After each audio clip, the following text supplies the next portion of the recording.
ನೋಡಿ, ಈ ವೇದಿಕೆ ನಾವು ಯಾರ ಒಬ್ಬ ಕಾರ್ಪೊರೇಟರ್ ಕ್ಯಾಂಡಿಡೇಟ್ ಮಾಡಬೇಕಂತ ಉದ್ದೇಶಕ್ಕಿಲ್ಲ, ವೋಟ್ ಅರಿವು ಗೊತ್ತಾಗಬೇಕು ಅಂತೇಳಿ ಇವತ್ತು ಈ ಮಾಡೋ ಕಾರ್ಯಕ್ರಮ ಈ ರಾಜ್ಯಕ್ಕೊಂದು ಸಂದೇಶ ಕೊಡುತ್ತೆ. ಈ ರಾಜ್ಯಕ್ಕೆ ಒಬ್ಬ ಬಡ ಹುಡುಗನನ್ನ ಎಸ್.ಎಂ. ಕೃಷ್ಣ ವಾರ್ಡ್, ಮಾದೇಪುರ ಕ್ಷೇತ್ರದ ಎಸ್.ಎಂ. ಕೃಷ್ಣ ವಾರ್ಡ್ ಅಲ್ಲಿ ನಮ್ಮ ಸಂತೋಷ್ ಅವ್ರನ್ನ ಆಯ್ಕೆ ಮಾಡಿ ಅವ್ರನ್ನ ಗೆಲ್ಲಲಿಕ್ಕೆ ಕೂಡ ನಾವು ಅವ್ರ ಜೊತೆನಲ್ಲಿದ್ದು ಅವ್ರಿಗೆ ಬೆಂಬಲ ಕೊಟ್ಟು ಅವ್ರನ್ನ ಗೆಲ್ಸುವಂತ ಕೆಲಸ ಕೂಡ ನಮ್ಮ ಹಿರಿಯರು ನಾವು ನೀವೆಲ್ಲ ಸೇರಿ ಅವ್ರನ್ನ ಗೆಲ್ಸಿ ನಮ್ಮ ಮನೆ ಕೆಲಸನ ಇವ್ರ ಮುಖಾಂತರ ನಾವು ಮಾಡ್ಬೋಣ. ಸರಿನಾ? ಮಾಡೋಣ. ಸರ್ ನಮಸ್ತೆ, ನನ್ನ ಹೆಸರು ಸಂತೋಷ್ ಅಂತ, ಅಂಬೇಡ್ಕರ್ ನಗರ ಎಸ್.ಎಂ. ಕೃಷ್ಣ ವಾರ್ಡು. ಇವತ್ತಿನ ದಿವಸ ಈ ವಾರ್ಡಲ್ಲಿ ಮತದಾನದ ಅರಿವು ಕಾರ್ಯಕ್ರಮವನ್ನು ನಮ್ಮ ಭೀಮ್ ಪ್ರಜಾ ಸಂಘಟನೆ ವತಿಯಿಂದ ಆಯೋಜಿಸಿದ್ದು, ಇವತ್ತಿನ ದಿವಸ ಏನು ಈ ಮತದಾನದ ಅರಿವು ಈ ಜನರಿಗೆ ಪ್ರತಿಯೊಬ್ಬರಿಗೂ ತಿಳಿಬೇಕು ಅಂದ್ಬಿಟ್ಟು ಈ ಒಂದು ಕಾರ್ಯಕ್ರಮವನ್ನು ಮಾಡಿದ್ದೀರಿ. ಈ ಕಾರ್ಯಕ್ರಮಕ್ಕೆ ನಮ್ಮ ಗ್ರಾಮದ ಹಿರಿಯರು ಗೋಪಾಲಣ್ಣವರು ಹಾಗೂ ನಮ್ಮ ಗ್ರಾಮದ ಹಿರಿಯರು ಮುಖಂಡರಾದಂತಹ ಮಾದ್ಮುದ್ದಯ್ಯ ಸರ್ ಹಾಗೂ ನಮ್ಮ ಭೀಮ್ ಪ್ರಜಾ ಸಂಘಟನೆಯ ರಾಜ್ಯಾಧ್ಯಕ್ಷರಾದಂತಹ ಮುರುಗೇಶಣ್ಣವರು ಬಂದಿದ್ದರು. ಇಲ್ಲಿ ಇವತ್ತಿನ ದಿವಸ ನೀವೇ ನೋಡ್ತಾ ಇರ್ಬೋದು, ಸುಮಾರು 100 ಜನ ಸೇರಿದ್ದಾರೆ.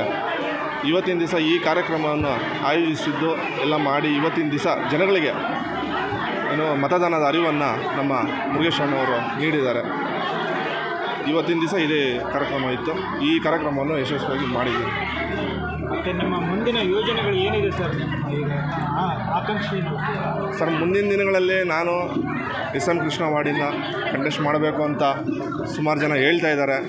ಹಾಗೂ ನನ್ನ ಮಿತ್ರರು ಹಾಗೂ ನಮ್ಮ ಗ್ರಾಮದ ಹಿರಿಯರು ಮುಖಂಡರು ಸುಮಾರು ಜನ ಇಲ್ಲ, ನೀವು ಮಾಡ್ತಕ್ಕಂಥ ಸಮಾಜ ಸೇವೆ ಇನ್ನೂ ಮುಂದುವರೆದು ಇನ್ನೂ ಅದನ್ನು ಜನಗಳಿಗೆ ತಲುಪೋ ರೀತಿಯಲ್ಲಿ ನೀವು ಇದು ಮಾಡಿ ಅಂತ ಹೇಳಿದ್ದಕ್ಕೆ ಅವರ ಒಂದು ಪ್ರೋತ್ಸಾಹದ ಮೇರೆಗೆ ನಾನು ಈ ಸತಿ ಎಸ್.ಎಂ. ಕೃಷ್ಣ ವಾರ್ಡ್ಗೆ ಕಂಟೆಸ್ಟ್ ಮಾಡಬೇಕು ಅಂತ ಒಂದು ನಿರ್ಧಾರ ಮಾಡಿದ್ದೀನಿ. ಯಾವ ಪಕ್ಷದಿಂದ ಸರಿ, ಪಕ್ಷ ಅದು ಮುಂದಿನ ದಿನಗಳಲ್ಲಿ ಹೇಳ್ತೀನಿ. ಅದು ಇವತ್ತಿನ ಸಂದರ್ಭದಲ್ಲಿ ಬೇಡ, ಮುಂದಿನ ದಿನಗಳಲ್ಲಿ ಹೇಳ್ತೀನಿ ಸರ್. ಎಲ್ಲರಿಗೂ ನಮಸ್ತೆ ಸ್ನೇಹಿತರೆ. ಈ ದಿನ ನಾವು ಮತದಾನದ ಅರಿವು ಕಾರ್ಯಕ್ರಮವನ್ನು ಮಾದೇಪುರ ಕ್ಷೇತ್ರದ ಅಂಬೇಡ್ಕರ್ ನಗರ ಗ್ರಾಮದಲ್ಲಿ ಇವತ್ತೇನು ಆಯೋಜನೆ ಮಾಡಿದ್ದೀವಿ. ವಿಚಾರ ಮತದಾನದ ಅರಿವು ಏನಂತ ಜನಗಳಿಗೆ ತಿಳಿಸಬೇಕು ಅನ್ನೋ ಒಂದು ಉದ್ದೇಶ. ಅದರ ಜೊತೆಯಲ್ಲಿ ನಮ್ಮ ಈ ಭಾಗದಲ್ಲಿ ಎಸ್.ಎಂ. ಕೃಷ್ಣ ವಾರ್ಡಲ್ಲಿ ನಮ್ಮ ಸಂತೋಷ್ ಕುಮಾರ್ ಅವ್ರನ್ನ ಈ ಒಂದು ವಾರ್ಡಿನ ಎಸ್.ಎಂ. ಕೃಷ್ಣ ವಾರ್ಡಿನ ಅಭ್ಯರ್ಥಿಯನ್ನಾಗಿ ಘೋಷಣೆ ಮಾಡಿದ್ದೀರಿ. ನಾವು ಯಾವ ಪಕ್ಷ ಅಂತೇಳಿ ಇನ್ನೂ ಘೋಷಣೆ ಮಾಡಿಲ್ಲ. ನಾವು ಅತಿ ಶೀಘ್ರದಲ್ಲಿ ಯಾವ ಪಕ್ಷ ಏನು ಎತ್ತು ಅಂತೇಳಿ ನಾವು ಹೇಳ್ತೀರಿ. ಅದರ ಜೊತೆಯಲ್ಲಿ ಯಾಕಂದರೆ ಇವತ್ತು ನಾವು ಬರೀ ಮತದಾನದ ಅರಿವು ಕಾರ್ಯಕ್ರಮನೇ ಇಟ್ಕೊಂಡಿದ್ದು. ಇವತ್ತು ಇವರನ್ನು ಅಭ್ಯರ್ಥಿಯನ್ನಾಗಿ ಘೋಷಣೆ ಮಾಡಲಿಕ್ಕೆ, ಯಾಕಂದರೆ ಇವರಲ್ಲಿರ್ತಕ್ಕಂಥದ್ದು ಒಂದು ಸಮಾಜ ಸೇವೆ ಕೆಲಸ ತುಂಬ ಉತ್ತಮವಾಗಿ ಕೆಲಸ ಮಾಡ್ಕೊಂಡು ಬರ್ತಾಯಿದ್ದಾರೆ. ಹಾಗಾಗಿ ಆ ನಿಟ್ಟಿನಲ್ಲಿ ನಾನು ಇವ್ರನ್ನ ಈ ಸರಿ ಈ ಒಂದು GBA ಅಭ್ಯರ್ಥಿ ಅಲ್ಲ, GBA ಎಲೆಕ್ಷನಲ್ಲಿ ಅವ್ರನ್ನ ವಿಜೇತರನ್ನಾಗಿ ನಾವು ಮಾಡ್ತೀರಿ ಅಂತ ಈ ಸಂದರ್ಭದಲ್ಲಿ ಹೇಳ್ತೀನಿ. ಮತ್ತು ಏನು ಮತದಾನ ಅನ್ನೋದು ಬರೀ ಕಾಂಗ್ರೆಸ್, BJP, JDSಗೆ ಮಾತ್ರ ಸಂಬಂಧಪಟ್ಟಂಥ ವೋಟ್ ಅಲ್ಲ. ಅದು ಎಲ್ಲರೂ ಬಡವರು ಕೂಡ ಸ್ವಾಭಿಮಾನದಿಂದ ಸ್ಪರ್ಧೆ ಮಾಡಬೇಕು ಅನ್ನೋದು ಬಾಬಾ ಸಾಹೇಬ್ ಅಂಬೇಡ್ಕರ್ ಕೊಟ್ಟಂಥ ಆ ಸಂವಿಧಾನ ಮತ್ತು ಬಾಬಾ ಸಾಹೇಬ್ ಅಂಬೇಡ್ಕರ್ ಕೊಟ್ಟಂಥ ಆ ಮತದಾನದ ಹಕ್ಕಲ್ಲಿ ನಾವು ಇವತ್ತು ಹೇಳ್ತಾ ಇದ್ದೀವಿ. ಆ ಉದ್ದೇಶದಿಂದ ನಾವು ಸಂತೋಷ್ ಅವ್ರನ್ನ ಆಯ್ಕೆ ಮಾಡಿದ್ದೀವಿ. ಮುಂದಿನ ದಿನಗಳಲ್ಲೇ ಇವರು ಉತ್ತಮವಾಗಿ ಏನು ಅಧಿಕಾರ ಇಲ್ದಿರೇ ಈ ರೀತಿ ಸಮಾಜ ಸೇವೆ ಮಾಡ್ತಾರೆ. ಅಧಿಕಾರ ಬಂದರೆ ಮತ್ತೆ ಅಭಿವೃದ್ಧಿ ಕೂಡ ಅವರು ಮಾಡ್ತಾರೆ ಅಂತೇಳಿ ನಮಗೆ ಭರವಸೆನೂ ಇದೆ.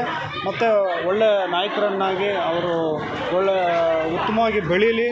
ಮತ್ತು ಮುಂದಿನ ದಿನಗಳಲ್ಲಿ ಏನು 369 ವಾರ್ಡ್ಗಳು ಏನಿದೆಯೋ ಆ 369 ವಾರ್ಡ್ಗಳಲ್ಲೂ ಕೂಡ ನಾವು ಅಭ್ಯರ್ಥಿಗಳನ್ನು ನಿಲ್ಲಿಸಲಿಕ್ಕೆ ನಾನು ಪ್ರಯತ್ನ ಪಡ್ತೇನೆ.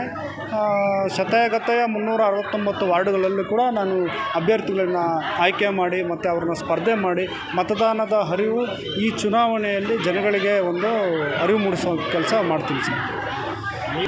ಪಕ್ಷ ಯಾವ ರೀತಿ ಅದೇ ಪಕ್ಷದಿಂದ ಏನಾದರೂ ನಿಲ್ಲಿಸೋಕ್ಕೆ ನಾವು ಸರ್ ಈಗಾಗಲೇ ನಾವು ಏನು ನಮ್ಮ ಬಾಬಾ ಸಾಹೇಬ್ ಅಂಬೇಡ್ಕರ್ ಅವರ ಮೊಮ್ಮಗ ಆನಂದರಾಜ್ ಅಂಬೇಡ್ಕರ್ ಸಾಹೇಬರ ಒಂದು ಪಕ್ಷದ ರಿಪಬ್ಲಿಕನ್ ಸೇನಾದಲ್ಲಿ ನಾನು ದಕ್ಷಿಣ ಭಾರತದ ಅಧ್ಯಕ್ಷರನ್ನಾಗಿ ಉತ್ತಮವಾಗಿ ಕೆಲಸ ಮಾಡ್ಕೊಂಡು ಹೋಗ್ತಾ ಇದ್ದೀನಿ. ತಮಿಳುನಾಡು ಆಗಿರ್ಬೋದು, ಆಂಧ್ರ, ತೆಲಂಗಾಣ, ಕೇರಳ, ಪಾಂಡಿಚೇರಿ, ಕರ್ನಾಟಕ ಇಲ್ಲೆಲ್ಲ ನಾವು ಪ್ರವೇಶ ಮಾಡಿ ಒಂದು ಉತ್ತಮವಾದ ಒಂದು ಪಕ್ಷ ಕಟ್ತಾ ಇದ್ದೀನಿ. ಆದರೆ ನಾನು ಆ ಪಕ್ಷ ಅನ್ನೋದಕ್ಕಿಂತ ನಾವು ಹೇಳ್ತೀರಿ, ಈ ಒಂದು ಅಭ್ಯರ್ಥಿಗಳನ್ನೆಲ್ಲ ನಾವು ಆಯ್ಕೆ ಮಾಡಿ ಅದಾದ ಮೇಲೆ ನಾವು ಹತ್ತಿರದಲ್ಲಿ ಚುನಾವಣೆ ಏನು ಘೋಷಣೆ ಮಾಡೋ ಸಂದರ್ಭದಲ್ಲಿ ನಾವು ಯಾವ ಪಕ್ಷದಿಂದ ಅಂತೇಳಿ ನಾವು ಘೋಷಣೆ ಮಾಡ್ತೀವಿ ಸರ್. ಹಿಂದೆ ಇಲ್ಲೆಲ್ಲ ಭರವಸೆಗಳಾಗಿ ಉಳಿದಿವೆ ಸರ್. ಸಾರ್ವಜನಿಕರು ಭಾಳಷ್ಟು ಸಮಸ್ಯೆಗಳು ಹೇಳ್ತಿದ್ದಾರೆ. ಯಾರು ಕೂಡ ನಮಗೂ ಅಷ್ಟು ಕೆಲಸ ಆಗ್ತಿಲ್ಲ. ಈಗ ಹೊಸ ಅನುಭವಿ ಸಂತೋಷ್ ಅವರು ಯಾವ ರೀತಿ ಮುಂದೆ ಜನಗಳಿಗೆ ಭರವಸೆ ಈಡೇರಿಸ್ಬೋದು, ಯಾವ ರೀತಿ ಅಂದರೆ ಬೆಂಬಲ ಕೊಡ್ತಿದ್ದಾರೆ? ಯಾವ ರೀತಿ ಅಂದರೆ ಸಂತೋಷ್ ಅವರು ಯಾವುದೇ ಅಧಿಕಾರ ಇಲ್ಲ, ಯಾವುದೇ ಚುನಾವಣೆಯಲ್ಲಿ ಸ್ಪರ್ಧೆ ಮಾಡಿಲ್ಲ. ಆದರೆ ಇವತ್ತಿಗೂ ನೀರಿನ ಸಮಸ್ಯೆ ಅಂದರೆ ನೀರು ಟ್ಯಾಂಕರ್ ಉಚಿತವಾಗಿ ಕೊಡ್ತಾರೆ. ಯಾರ್ದಾದ್ರೂ ಏನಾದರೂ ಒಂದು ಸಮಸ್ಯೆ ಇದ್ದರೆ ಹೋಗಿ ಅವರ ಜೊತೆಯಲ್ಲಿ ನಿಂತು ಅವರ ಸಮಸ್ಯೆ ನನ್ನ ಸಮಸ್ಯೆ ಅಂತೇಳಿ ನಿಂತು ಆ ಸಮಸ್ಯೆಯನ್ನು ಬಗೆಹರಿಸ್ತಾರೆ. ಏನೋ ಅಧಿಕಾರ ಸಿಕ್ಕಿಲ್ಲ ಅಂದರೆ ಆ ರೀತಿ ಮಾಡ್ತಾರೆ. ಅಧಿಕಾರ ಸಿಕ್ಕಿದ್ರೆ ಮತ್ತೆ ಜನಗಳ ಒಂದು ಸೇವೆ ಮಾಡ್ತಾರೆ ಅಂಥೇಳಿ ಆ ಒಂದು ನಂಬಿಕೆಯಿಂದ ನಾವು ಅವ್ರನ್ನ ಆಯ್ಕೆ ಮಾಡಿದ್ದೀವಿ.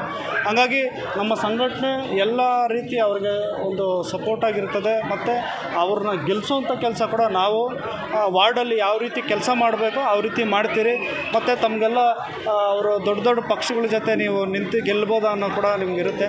ಅದಕ್ಕಾಗಿಯೇ ಇವತ್ತು ಮತದಾನದ ಅರಿವು ಮೂಡಿಸಿದ್ದು ಜನಗಳಿಗೆ. ಮತದಾನದ ಅರಿವು ಮೂಡಿಸಿದ್ರೆ ಮತದಾನ ಅರಿವು ಬಂತಂದ್ರೆ ನಾವು ಆ ಚುನಾವಣೆಯಲ್ಲಿ ಗೆದ್ರಿ ಅಂತಲೇ ಅರ್ಥ.